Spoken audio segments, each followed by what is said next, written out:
नमस्कार दोस्तों, स्वागत है आप सभी का SRL एकेडमी के YouTube चैनल पर। दोस्तों, आज के इस वीडियो के अंतर्गत हम देखने वाले हैं मनुष्य का जो दोहरा परिसंचरण होता है वो किस प्रकार से पाया जाता है। मनुष्य के दोहरे परिसंचरण में कौन कौन सी ऐसी परिपथ बनते हैं, कौन से ऐसे पथ बनते हैं जिसके कारण से मनुष्य के परिसंचरण को हम दोहरा परिसंचरण कहते हैं। तो ये सब कुछ हम आज के इस वीडियो के अंतर्गत देखने वाले हैं। और इसी वीडियो के अंतर्गत हम ये भी देखेंगे कि हमारे जो हृदय की गतिविधियां होती हैं, जो हमारा हृदय धड़कता है, स्पंदन करता है, उसका कंट्रोल, उसका नियमन किस प्रकार से किया जाता है। हालांकि हमारी जो हृदय की गतिविधियां होती हैं वो अपने आप हृदय के द्वारा नियंत्रित होती हैं, लेकिन फिर भी मस्तिष्क भी इनको थोड़ा बहुत क्या कर सकता है, संयमित या नियमित कर सकता है। तो वो किस प्रकार से होता है, ये सब कुछ आज के इस वीडियो में आपको देखने को मिलने वाला है। इस कारण वीडियो को पूरा जरूर देखें और यदि आप सबको ये वीडियो अच्छा लगे तो वीडियो को लाइक और शेयर जरूर करें और इसके अलावा हमारे चैनल को सब्सक्राइब भी जरूर करें। तो बात करते हैं हम मानव के परिसंचरण के बारे में। देखो, यदि हम बात करें परिसंचरण के बारे में, किसके बारे में बात करें? परिसंचरण के बारे में यदि हम बात करें, परिसंचरण का मतलब होता है, वैसे तो आपको बताया हुआ है कि हमारे शरीर के अंदर चारों तरफ जो पदार्थ होता है, जो रक्त होता है, उसका घूमना, तो यह तो होता है परिसंचरण। देखो, परिसंचरण होता है, यह मनुष्य में तो होता ही होता है, बाकी सभी जीवों में भी पाया जाता है। हालांकि हमारा जो टॉपिक है वो मुख्य तौर पर मनुष्य का परिसंचरण है। किसका परिसंचरण है? मनुष्य का परिसंचरण है। लेकिन फिर भी हमें थोड़ा बहुत जो बाकी जीव है उनके परिसंचरण के बारे में भी पता होना चाहिए। देखो, परिसंचरण होता है, ये दो प्रकार का होता है। कितने प्रकार का होता है? दो प्रकार का होता है। एक तो होता है बंद परिसंचरण। कौन सा होता है? बंद परिसंचरण। जैसा कि आपके किसके अंतर्गत पाया जाता है? जैसा कि आपकी कशेरुकियों में पाया जाता है। किसमें पाया जाता है? कशेरुकी। कशेरुकी हैं, ये वास्तव में हमारे कौन से संघ में आते हैं? कोर्डेटा संघ में आते हैं। कोर्डेटा का संघ का ही एक हिस्सा होता है कशेरुकी। इसके अलावा एनेलिडा होता है, एनेलिडा संघ, उसमें भी कौन सा परिसंचरण पाया जाता है? बंद परिसंचरण पाया जाता है। बंद परिसंचरण का मतलब क्या होता है भाई? बंद परिसंचरण का मतलब यह है कि इनमें एक हृदय होता है और हृदय से जो रक्त निकलता है वो रक्त वाहिनियों की सहायता से, नलियों की सहायता से आपके शरीर के विभिन्न हिस्सों तक पहुंचाया जाता है। तो इसका मतलब क्या हो गया कि बंद परिसंचरण जब होता है तो इसमें रक्त होता है, हृदय से रक्त वाहिनियों के द्वारा, किसके सहायता से? रक्त वाहिनियों की सहायता से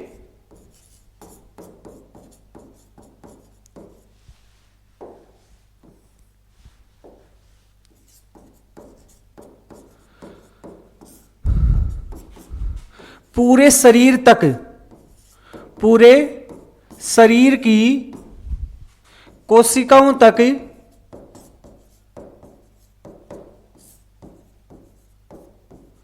पहुंचाया जाता है, पहुंचाया जाता है। यह आपको ध्यान रखना है। और ये जो रक्त वाहिनियां होती हैं ये आपको पहले बताई गई हैं। जो जीव होते हैं, मनुष्य होता है, उसमें मुख्य रूप से जो रक्त वाहिनियां होती हैं वो तीन प्रकार की होती हैं। एक होती हैं धमनी, एक होती हैं सिरा और एक होती हैं आपकी केशिका, जिन्हें हम कहते हैं कैपिलरी, जिन्हें हमें कहते हैं। ये तीन प्रकार की रक्त वाहिनियां होती हैं। हालांकि इनको अभी हम आगे देखने भी वाले हैं। एक परिसंचरण होता है जिसे हम क्या बोलते हैं? खुला परिसंचरण। क्या बोलते हैं भाई? खुला परिसंचरण। और जो ये खुला परिसंचरण होता है ना, ये मुख्य रूप से आपका किसमें पाया जाता है? ये एक तो पाया जाता है ऑर्थोपोडा संघ के जीव जो होते हैं, किसमें? ऑर्थोपोडा। और एक होता है आपका मोलस्का, किसमें पाया जाता है?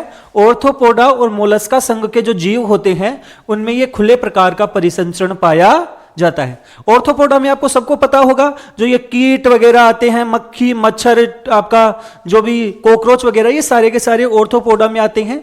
जंतु जगत का सबसे बड़ा संघ होता है और मोलस्का जंतु जगत का दूसरा सबसे बड़ा संघ होता है। तो इनमें कैसा परिसंचरण पाया जाता है? इनमें आपका खुला परिसंचरण पाया जाता है। खुला परिसंचरण का मतलब क्या होता है कि हृदय से क्या निकलता है? रक्त। क्या निकलता है? रक्त। और ये रक्त होता है एक गुहा के अंदर, गुहा बोल दो या जिसे बोलते हैं कोटर। एक कोटर के अंदर क्या हो जाता है?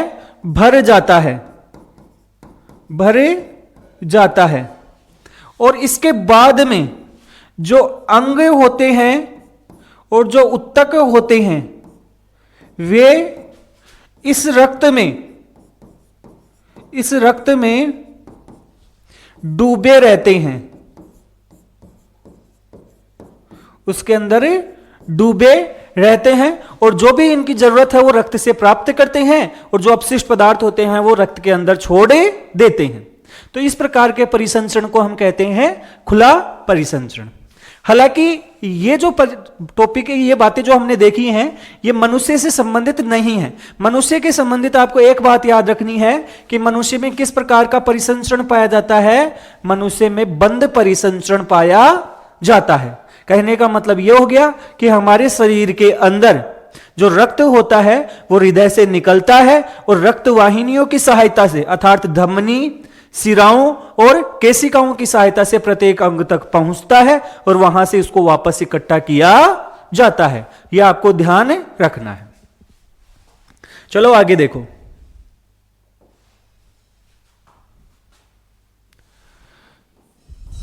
जो कशेरुकी होते हैं, क्या होते हैं भाई? कशेरुकी। इन कशेरुकी में आपके अलग अलग जीव आते हैं। जैसे एक तो आती हैं आपकी मछलियां। क्या आती हैं भाई? मछलियां। एक इसके अंतर्गत आपके आते हैं क्या? उभयचर। एक इसके अंतर्गत आपके क्या आते हैं? आपके आते हैं सरीसर्प। और एक इसके अंतर्गत आपके क्या आते हैं? पक्षी। और एक क्या आते हैं आपके मुख्य रूप से? स्तनधारी। क्या आते हैं भाई? स्तनधारी। ये सारे के सारे जीव होते हैं या जीवों के जो समूह होते हैं जिन्हें हम वर्ग कहते हैं सामान्य तौर पर, ये आपके किसके अंतर्गत आते हैं? कशेरुकी में आते हैं। आप बोलोगे कि सर हम तो मनुष्य के बारे में पढ़ रहे थे, आप बीच में ये कहां पर पढ़ाने लग गए? तो भाई थोड़ा सा नॉलेज आपका परिसंचरण का इनसे संबंधित भी देखना है, क्योंकि एनसीईआरटी की जो बुक है उस बुक में आपके परिसंचरण वाले टॉपिक के अंतर्गत ही इनकी बातें भी 2-4 लाइनें बता रखी हैं। तो इस कारण हम भी उनको देख लेते हैं।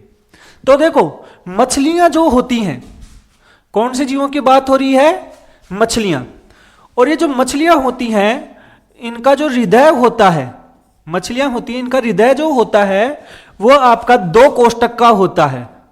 कितने कोष्ठक का होता है? 2 कोष्ठक का होता है। और 2 कोष्ठक का मतलब क्या हो गया? इनके अंदर एक तो क्या होता है? आलिंद। और एक होता है आपका निलय। एक तो होता है आलिंद और एक होता है निलय। किसमें? मछलियों की बात हो रही है। और मछलियों में क्योंकि एक आलिंद और एक निलय है, इस कारण से इनमें जो आपका ऑक्सीजनित रक्त है और विऑक्सीजनित रक्त है, अर्थात शुद्ध रक्त और अशुद्ध रक्त, दोनों ही एक दूसरे में मिक्स हो जाते हैं। दोनों में एक दूसरे क्या हो जाते हैं? मिक्स। और मिक्स होने के साथ साथ में इसमें किस प्रकार का परिसंचरण पाया जाता है? एकल परिसंचरण ही पाया जाता है। तो आपको याद रखना है कि इनमें केवल 2 कोष्ठक होते हैं और इस कारण से इनमें कैसा परिसंचरण पाया जाता है? एकल परिसंचरण पाया जाता है। कैसा परिसंचरण पाया जाता है? एकल। शुद्ध और अशुद्ध रक्त मिक्स ही रहते हैं। फिर बात करते हैं हम उभयचर की और सरीसृप की। किसके बारे में बात करते हैं? उभयचर और सरीसृप। और उभयचर और सरीसृप होते हैं, इनका जो हृदय है, उनके हृदय में 3 कोष्ठक पाए जाते हैं। कितने कोष्ठक पाए जाते हैं? 3। और जो 3 कोष्ठक होते हैं, इसके अंतर्गत एक तो होता है आपका, सॉरी, 2 तो होते हैं आलिंद, 2 तो क्या होते हैं? आलिंद, और एक होता है क्या? निलय। एक क्या होता है? निलय होता है। इसका मतलब यह होता है कि जो 2 आलिंद हैं, इन 2 आलिंद में एक तो हो गया दायां आलिंद, एक हो गया आपका बायां आलिंद, और निलय दोनों के नीचे क्या है? एक। जैसे आप ऐसे मान लो कि ये इनका हृदय है, तो आलिंद तो कितने हो गए हैं? 2, और ये निलय हो गया, तो ये निलय है। क्या है? निलय। ये आपका दायां आलिंद हो गया और ये आपका बायां आलिंद हो गया। अब देखो, यहां पर आता है आपका कैसा रक्त? अशुद्ध रक्त। कैसा रक्त आता है? अशुद्ध। यहां पर आपका कैसा आता है?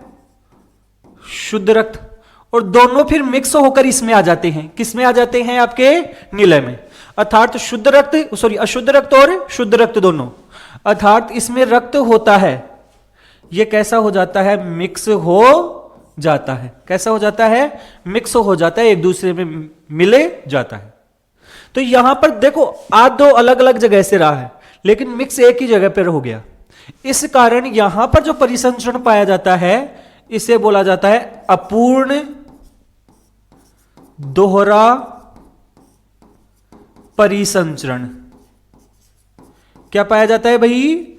अपूर्ण दोहरा परिसंचरण। किस किस की बात हो रही है आपकी? उभयचर की और सरीसृप के बारे में बातें हो रही है, यह आपको ध्यान रखना है। अब लेकिन एक चीज याद रखना भाई। क्या याद रखोगे? इसका एक अपवाद है। सरीसृप का एक जीव होता है जिसका नाम होता है मगरमच्छ। सरीसृप में एक जीव होता है जिसका नाम क्या है? मगरमच्छ। उस मगरमच्छ के अंतर्गत कितने कोष्ठक होते हैं?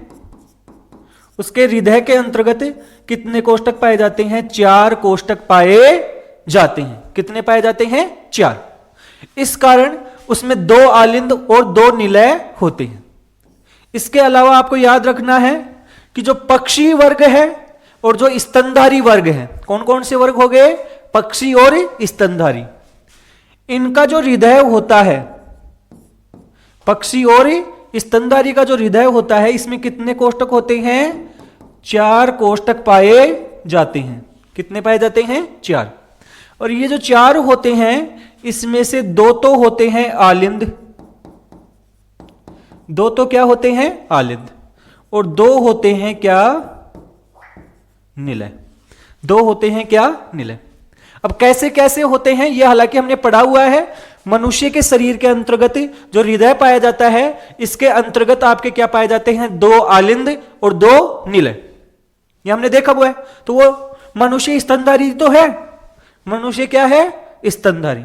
तो इनके हृदय में 4 कोष्ठक होते हैं, और मगरमच्छ को भी इसमें ही जोड़ लो भाई। मगरमच्छ को भी आप इसी में जोड़ लो, क्योंकि मगरमच्छ में भी कितने कोष्ठक हैं? 4। ये 4 कोष्ठक, उनमें से 2 आलिंद और 2 क्या पाए जाते हैं? निलय पाए जाते हैं। और इनमें जो परिसंचरण होता है वो होता है आपका दोहरा परिसंचरण। क्या पाया जाता है भाई? दोहरा परिसंचरण पाया जाता है।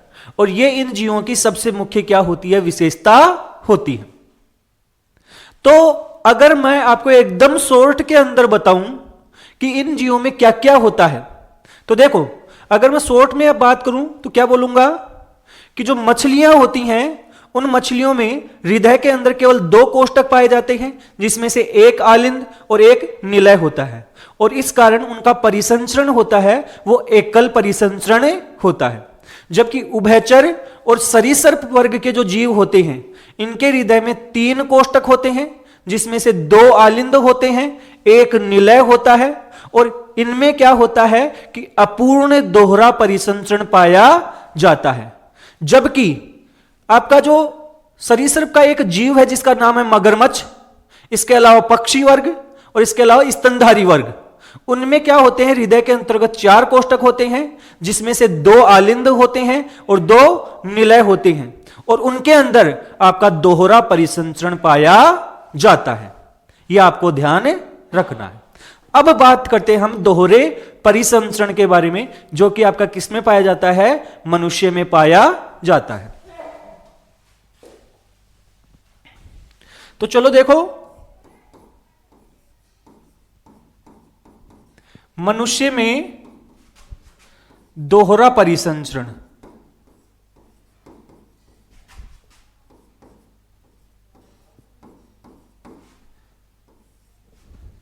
मनुष्य में हम किसकी बात कर रहे हैं, दोहरा परिसंचरण के बारे में बात कर रहे हैं।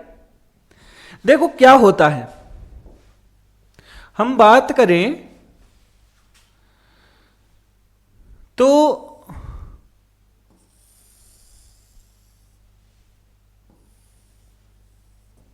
ये मनुष्य का क्या मान लो, हृदय, और इस मनुष्य के हृदय के अंतर्गत कितने कोष्ठक हैं, 4। कितने कोष्ठक हैं भाई, 4। ऊपर के 2 कोष्ठक हैं वो तो हैं आलिंद, और नीचे के 2 कोष्ठक हैं वो क्या हैं, निलय। ये तो आपको सबको पता है।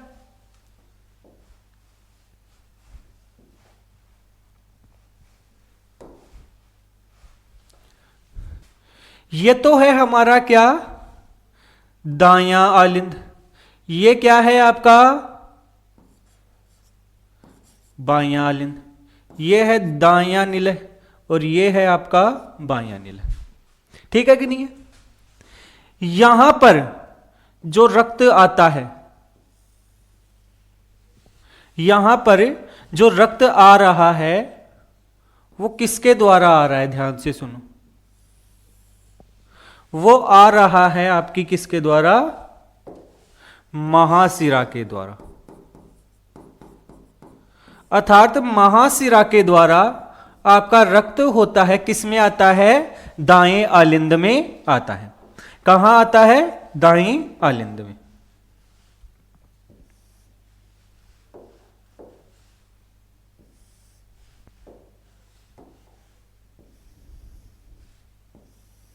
कहां से आता है, आपके जो भी अंग हैं, जो भी क्या है, अंग, ऐसे मान लो ये आपका क्या है, शरीर, और ये शरीर के क्या हैं, अंग। इन अंगों से रक्त को इकट्ठा किया जाता है, किसके द्वारा, आपकी शिराओं के द्वारा। ये क्या है, शिराएं, और शिराओं के द्वारा ये अशुद्ध रक्त होता है। कौन सा रक्त होता है आपका, अशुद्ध बोल दो, या फिर इसको बोल दो आप विऑक्सीजनित रक्त। कौन सा रक्त है, विऑक्सीजनित रक्त। यह आपका कहां आता है, दाएं आलिंद के अंदर आता है। इसके बाद में दाएं आलिंद से यह रक्त होता है, यह कहां जाता है, यहां से निकलकर यह जाता है फेफड़ों के पास। कहां जाता है, फेफड़ों के पास जाता है। तो ये हो गए हैं हमारे फेफड़े।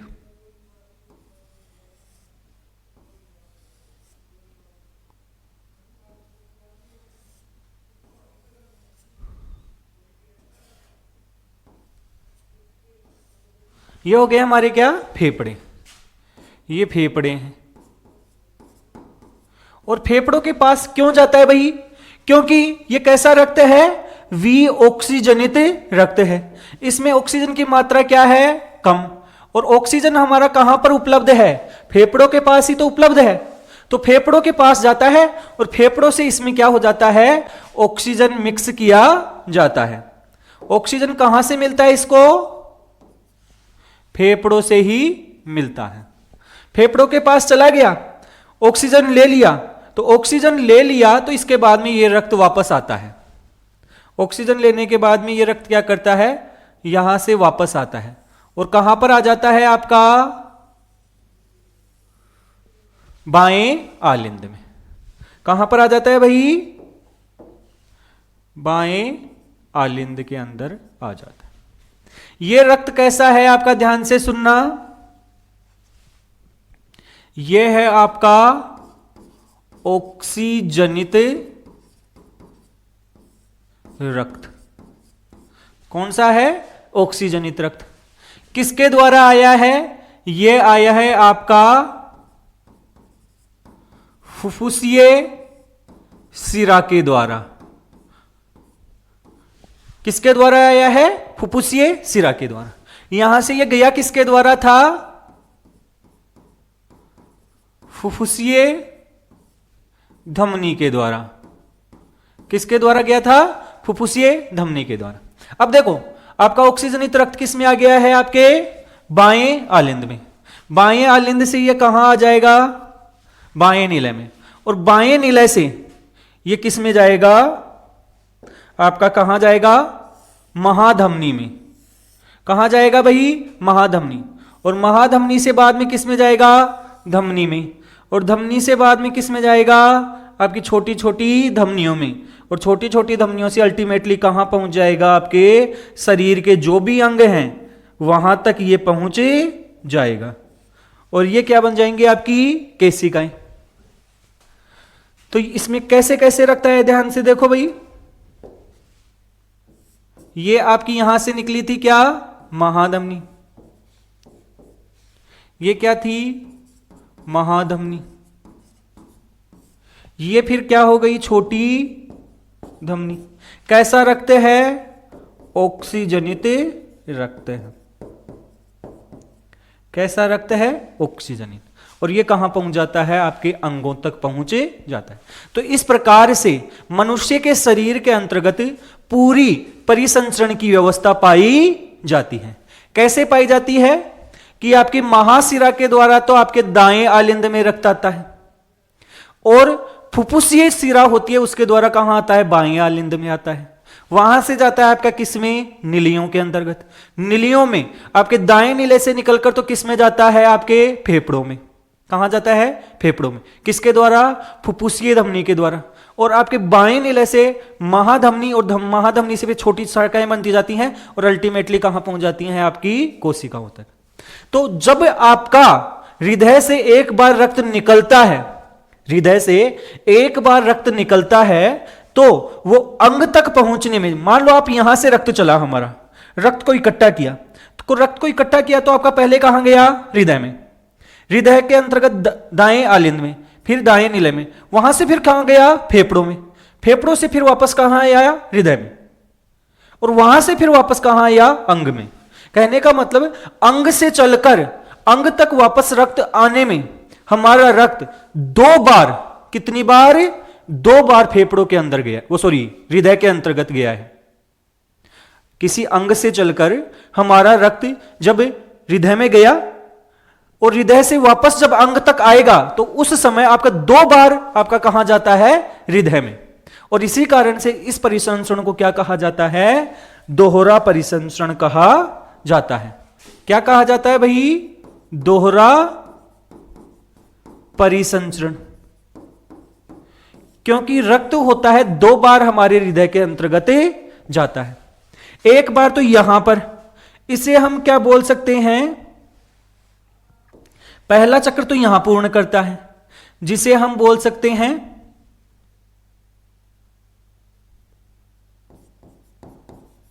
सामान्य पथ।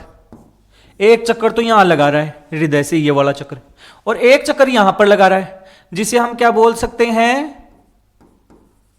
फुफ्फुसीय पथ, क्या बोल सकते हैं, फुफ्फुसीय पथ बोल सकते हैं। ध्यान रखना कि इस पूरी व्यवस्था का फायदा क्या हुआ। जब हृदय के अंतर्गत 2 बार रक्त जाता है, इसका फायदा क्या होता है। देखो, इससे हमारा शुद्ध रक्त और अशुद्ध रक्त, कहने का मतलब है ऑक्सीजनित रक्त और विऑक्सीजनित रक्त होता है, एक दूसरे के अंतर्गत कभी भी मिक्स नहीं होता है। एक दूसरे के अंतर्गत आपका ऑक्सीजनित और विऑक्सीजनित रक्त मिक्स नहीं होता, यह अलग अलग रहता है। आपकी सिरा में कैसा है, विऑक्सीजनित, यहां पर भी कैसा है, विऑक्सीजनित, यहां पर भी कैसा है, विऑक्सीजनित, और यहां से यहां गया तो भी कैसा है, विऑक्सीजनित। जबकि अगर हम यहां पर देखें, फुफ्फुसीय सिरा में कैसा है, ऑक्सीजनित, और यहां पर कैसा है, ऑक्सीजनित, यहां पर भी कैसा है, ऑक्सीजनित, और यहां तक आया है तब कैसा रहा है, ऑक्सीजनित।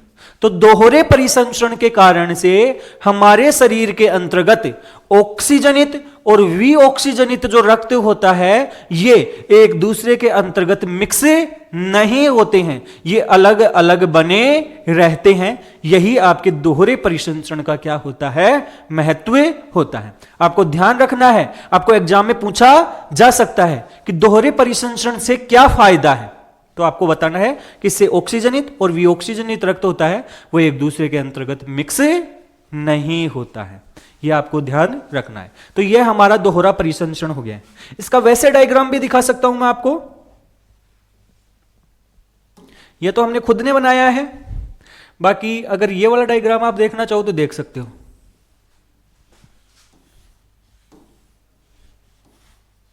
यह वही चीज है, देखो,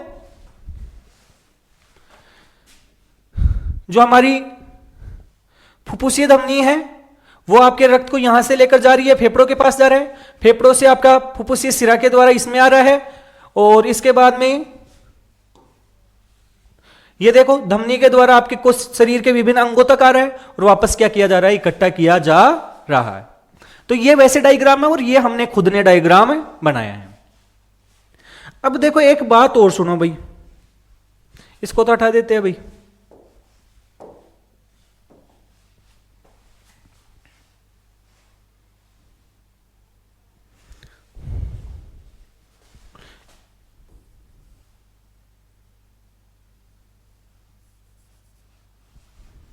एक बात सुनो, सामान्य तौर पर क्या होता है कि किसी भी अंग के अंतर्गत कोई रक्त आता है तो वो धमनी से आता है।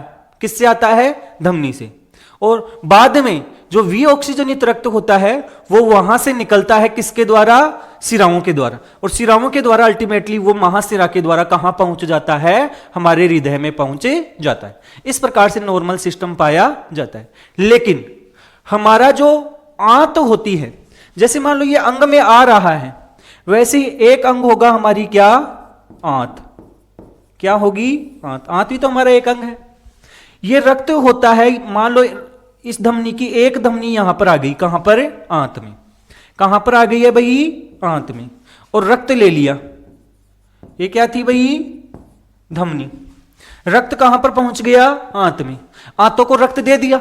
आंतों को जब रक्त दे दिया, अब इसके बाद में इसको विऑक्सीजनित रक्त लेकर आपके किस में मिक्स हो जाना चाहिए था, यहां चला जाना चाहिए था, सिरा में।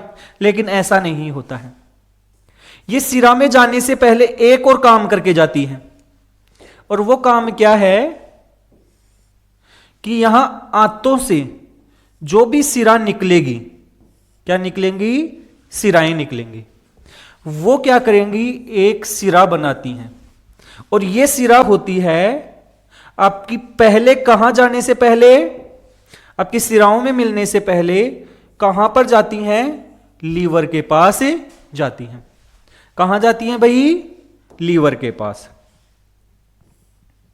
ये देखो भाई, इस सिरा को मिलना तो किसमें चाहिए था, इससे बड़ी सिरा के अंतर्गत मिल जाना चाहिए था।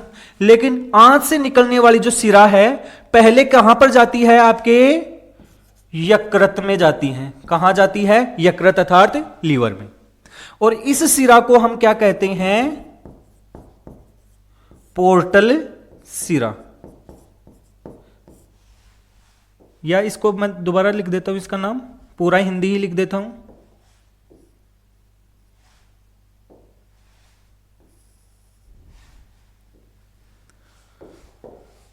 इसे क्या कहा जाता है? निवाहिका शिरा, या इंग्लिश में इसे बोला जाता है पोर्टल वेन। क्या बोला जाता है? पोर्टल वेन बोला जाता है। तो ये पोर्टल वेन क्या होती है कि हमारी आंतों के अंदर जो भी भोजन पचता है, तो भोजन पचने के बाद उसका अवशोषण होता है, और अवशोषण के बाद उसको रक्त में डाल दिया। तो रक्त में जब डाल दिया, अब रक्त आपका सीधा हृदय में नहीं जाता है, उससे पहले यहां से जो रक्त निकलता है वो किसके पास जाता है? लीवर के पास जाता है। और लीवर के अंतर्गत जो भी पोषक पदार्थ इसने आंत से लिए हैं वो किसके अंतर्गत छोड़ देता है? लीवर में छोड़ देता है। और फिर लीवर से एक वेन निकलती है। कहां से निकलती है? लीवर से। और वो अल्टीमेटली किस में मिलती है? हमारी इस बड़ी शिराओं के अंतर्गत मिलती है। तो इस कारण ध्यान से सुनना कि हमारी आंत किस किस के बीच में? आंत और आपके यकृत के बीच में। कहने का मतलब है हमारी जो आंत्र होती हैं और हमारा जो लीवर होता है उसके बीच में एक विशेष प्रकार का परिसंचरण तंत्र भी पाया जाता है, और जिसे हम क्या कहते हैं? निवाहिका शिरा या यकृत निवाहिका सिस्टम भी कहते हैं। क्या कहते हैं इस सिस्टम को? इस सिस्टम को कहते हैं हम यकृत निवाहिका सिस्टम को तंत्र बोलते हैं। क्या बोलते हैं? यकृत निवाहिका तंत्र।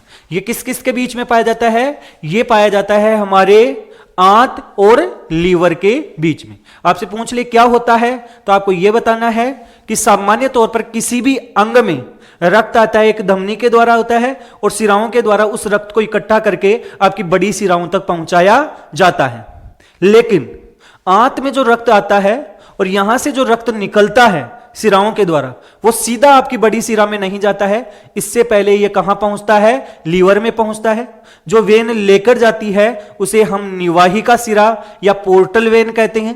और इसके अंतर्गत आपके बहुत सारे क्या होते हैं? पोषक पदार्थ होते हैं। वो पोषक पदार्थ पहले लीवर तक पहुंचाए जाते हैं, और लीवर में पहुंचाने के बाद में वहां से रक्त होता है, वो इकट्ठा होकर फिर अल्टीमेटली किस में जाता है? बड़ी शिराओं के अंतर्गत पहुंचता है।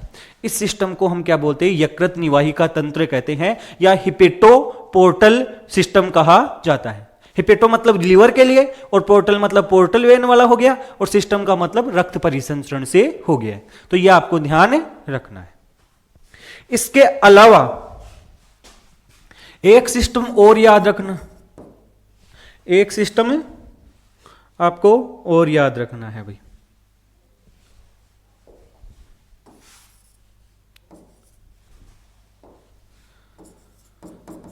कोरोनरी तंत्र। देखो, ये बाकी का ये सारा का सारा सिस्टम होता है, ये तो हमारे शरीर के अन्य अंगों के लिए होता है। लेकिन क्या हमारे हृदय को खुद को खून की जरूरत नहीं होती? क्या हमारे हृदय को खुद को ऑक्सीजन की जरूरत नहीं है? अरे खुद को भी तो जरूरत है।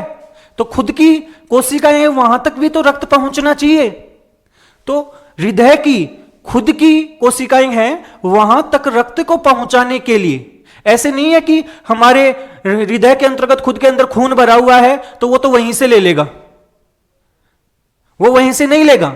इसके लिए भी पूरा एक अलग से सिस्टम पाया जाता है। अगर आप किसी भंडार गृह में बैठे हो, अगर आप मान लो कि कहीं पर जीवन का प्रोग्राम है और कोठ्यार के अंदर ही बैठे हो, तो ऐसा नहीं कि आप उसी के अंदर बैठकर खाने लग जाओगे। पहले आपको भी जीवने के लिए वहां पर बाहर जाकर टेबल पर बैठना पड़ेगा और वहां पर फिर आपको खाना मिलेगा। ऐसे नहीं कि वहां अंदर ही खाने लग जाओगे। ऐसा ही हमारे हृदय के साथ है कि खुद के अंदर खून भरा हुआ है तो इसका मतलब यह नहीं है कि खून के अंदर से सीधा ले लेगा ऑक्सीजन, ऐसा नहीं है। इसके लिए भी वही आपकी क्या पाया जाएगा? सिस्टम पाया जाएगा। लेकिन हृदय के लिए जो सिस्टम पाया जाता है उसे हम बोलते हैं कोरोनरी सिस्टम। कौन सा सिस्टम बोलते हैं? कोरोनरी। और ये कोरोनरी सिस्टम होता है, इसी के द्वारा आपकी हृदय की जो भी कोशिकाएं होती हैं वहां तक ऑक्सीजन सप्लाई की जाती है। तो याद रखना, ये कोरोनरी तंत्र होता है वो किसके लिए होता है? हृदय को रक्त सप्लाई करने के लिए, हृदय को रक्त सप्लाई करने के लिए पाया जाता है। तो यह मनुष्य के अंदर किस प्रकार से परिसंचरण पाया जाता है यह आपको बताया गया है। अब एक छोटा सा टॉपिक और है जिसको भी हम देख लेते हैं। अब देखो, मानव में हृदय क्रियाओं का नियमन, मानव में जो हृदय की क्रियाएं होती हैं उनका कंट्रोल कैसे होता है।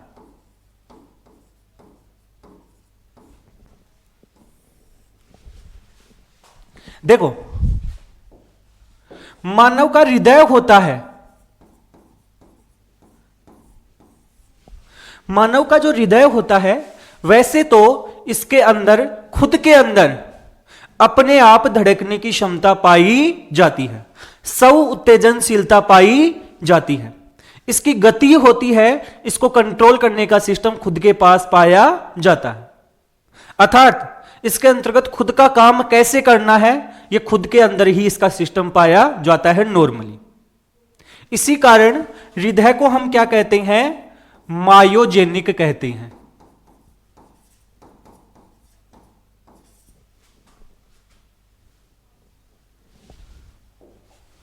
क्या कहते हैं भाई, मायोजेनिक कहते हैं। कहने का मतलब क्या हो गया कि स्वयं स्पंदन की क्षमता होती है। और स्वयं स्पंदन की क्षमता क्यों होती है, क्योंकि हृदय के पास क्या पाया जाता है, ऐसे नोड पाए जाते हैं। क्या पाए जाते हैं, ऐसे नोड, जिसे हम क्या कहते हैं, पेस मेकर कहते हैं। क्या कहते हैं, पेस मेकर। यह सब कुछ आपको पढ़ाया हुआ है, आप पिछले वाले वीडियो हैं वो जाकर देख सकते हैं। लेकिन इस हृदय की जो गतिविधियां होती हैं, क्या आपने कभी अनुभव किया है कि जब आप दौड़ लगाते हो तो दौड़ लगाने के दौरान हमारे हृदय की गतिविधि होती है, हृदय का धड़कना होता है वो बढ़ जाता है, हमारा हृदय जोर जोर से धड़कने लग जाता है, तेज तेज धड़कने लग जाता है। नॉर्मली जो हम 1 मिनट में 72 बार जो हमारा हृदय धड़कता है वो अब और तेज धड़कने लग जाता है। हो सकता है 100, हो सकता है 120 बार धड़कने लग जाए। या हमें डर लग रहा होता है उस कंडीशन में, या हम किसी ऊंचाई पर उड़ रहे होते हैं उस कंडीशन में हमारा हृदय होता है वो तेज तेज धड़कने लग जाता है। इसका मतलब ऐसी कंडीशन के अंतर्गत हमारे हृदय को और संकेत हैं वो और जगह से भी मिले सकते हैं। तो ध्यान से सुनो कि हमारा मस्तिष्क होता है, कौन है, मस्तिष्क। भाई और तो कहां से मिल रहा होगा, सारी चीजों का कंट्रोल है हमारा किसके द्वारा किया जाता है, मस्तिष्क के द्वारा। तो मस्तिष्क भी क्या करता है, आपका किसको संदेश दे सकता है, हृदय। यह इसको संयमित कर सकता है। क्या कर सकता है, संयमित। कहने का मतलब यह हो गया कि कब इसको थोड़ा बहुत बढ़ना है, कब इसको थोड़ा कम होना है, यह थोड़े से एक निर्देश दे सकता है। किसको, हृदय को। हृदय बोलता है मैं तो मेरा काम खुद कर लूंगा, लेकिन फिर भी मस्तिष्क इसको बोलता है कि भाई तेरे को इतना भी पता नहीं है कि कब ज्यादा करना है कब कम करना है, तो थोड़ी मेरी भी बात मान कि मैं बोलूं तब थोड़ा सा बढ़ाना है और मैं बोलूं तब थोड़ा सा क्या करना है, कम करना है। बाकी तू तेरा काम तू कर, लेकिन थोड़ी बहुत मेरी भी सुनना पड़ेगा तुझे। तो मस्तिष्क भी इसको थोड़ा बहुत क्या करता है, संयमित करता है। कैसे करता है, हमारा मस्तिष्क होता है जिसका एक भाग होता है पश्चिम मस्तिष्क। कौन सा भाग होता है, पश्चिम मस्तिष्क। और पश्चिम मस्तिष्क में एक भाग होता है जिसे हम बोलते हैं मेडुला ओब्लोगेटा। कौन सा भाग होता है, मेडुलो ओब्लोगेटा। इस मेडुलो ओब्लोगेटा में, मेडुलो ओब्लोगेटा होता है, यह आप में एक क्या पाया जाता है, केंद्र पाया जाता है। क्या पाया जाता है? एक केंद्र। और ये केंद्र होता है आपके हृदय को क्या कर सकता है? संयमित कर सकता है। क्या कर सकता है? संयमित। कैसे करता है? देखो, ये मान लो हमारा क्या है? हृदय। क्या है? हृदय। तो मेडुलो ओब्लोगेटा होता है, यहां से कुछ न्यूरॉन निकलते हैं। क्या निकलते हैं? न्यूरॉन। क्या निकलते हैं भाई? न्यूरॉन।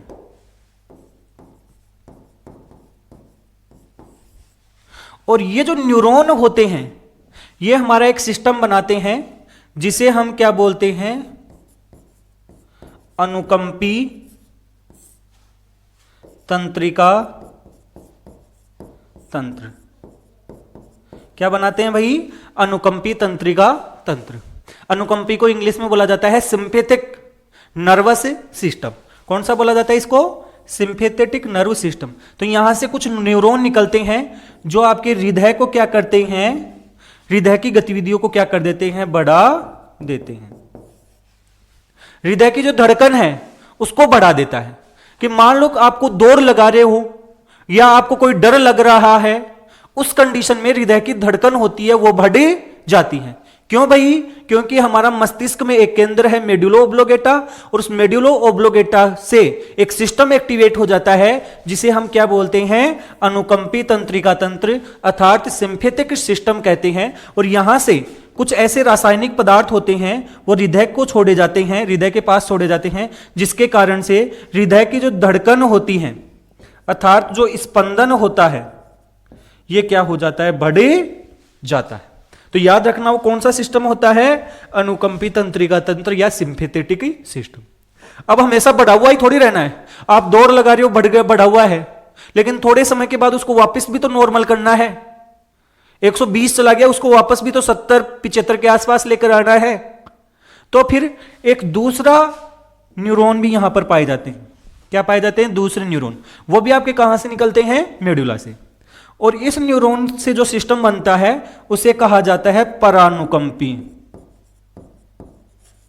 कौन सा कहा जाता है? परानुकंपी तंत्रिका तंत्र अर्थात पैरासिम्पैथेटिक सिस्टम कहा जाता है। कौन सा कहा जाता है? पैरासिम्पैथेटिक सिस्टम कहते हैं। और ये होता है, ये क्या करता है? आपकी हृदय की जो भी गतिविधि होती हैं उनको क्या कर देता है? कम कर देता है। जो धड़कन होती हैं, जो स्पंदन होता है उसको क्या कर देता है? अल्टीमेटली कम कर देता है। तो इसका मतलब ये हो गया कि नॉर्मली हम ऐसे बोलते हैं कि जो हृदय होता है इसके अंदर खुद के अंतर्गत अपने आप धड़कने की क्षमता पाई जाती है, क्योंकि इसके पास ऐसे नोड पाया जाता है और ये ऐसे नोड होता है। इसी को हम क्या कहते हैं? इसी को हम पेस मेकर कहते हैं।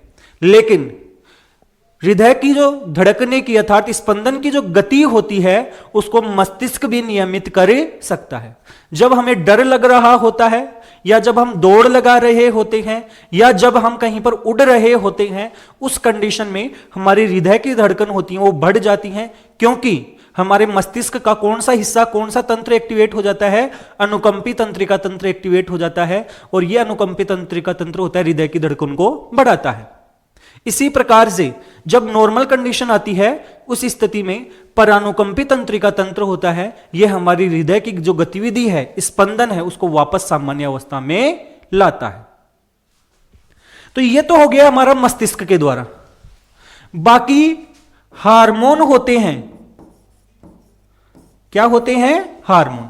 ये हार्मोन भी हृदय की धड़कन होती है, हृदय स्पंदन, हृदय स्पंदन को क्या करते हैं? नियमित करते हैं। क्या करते हैं? नियमित। कैसे करते हैं भाई? हमारे देखो किडनी होती है, इस किडनी के ऊपर की तरफ एक क्या पाई जाती है? ग्रंथि, जिसका नाम होता है एड्रिनल ग्रंथि। कौन सी ग्रंथि होती है? एड्रिनल ग्रंथि। और इस एड्रिनल ग्रंथि के द्वारा कौन सा हार्मोन स्रावित होता है? आपको याद होगा, जिसका नाम होता है एड्रिनलिन। कौन सा हार्मोन स्रावित होता है? एड्रिनलिन हार्मोन स्रावित होता है। कौन सी ग्रंथि से? एड्रिनल ग्रंथि से।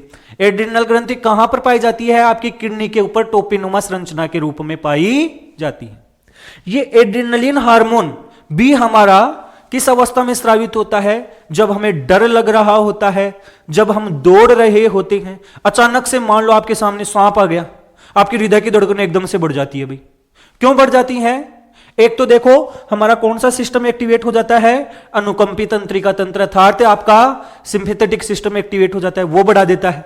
दूसरा क्या होता है कि आपकी जो किडनी होती है उसके ऊपर जो एड्रिनल ग्रंथि है उससे एड्रिनलिन हार्मोन स्रावित होने लग जाता है डर की कंडीशन में, और वो हार्मोन भी आपकी हृदय की गतिविधि होती हैं उनको क्या कर देता है? बढ़ा देता है। हृदय की जो धड़कन होती है उसको क्या कर देता है? बढ़ा देता है।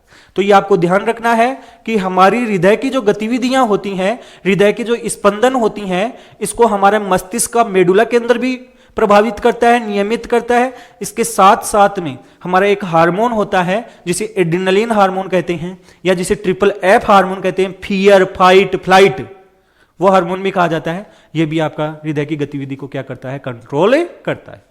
तो इस प्रकार से आपको बता दिया है आज के इस वीडियो के अंतर्गत कि दोहरा परिसंचरण क्या होता है, मनुष्य में किस प्रकार से परिसंचरण पाया जाता है, उसका महत्व क्या होता है, और उसके साथ साथ में हमारी जो हृदय की गतिविधि होती है उसको किस प्रकार से कंट्रोल किया जाता है। आप सबको हमारा ये वीडियो कैसा लगा है?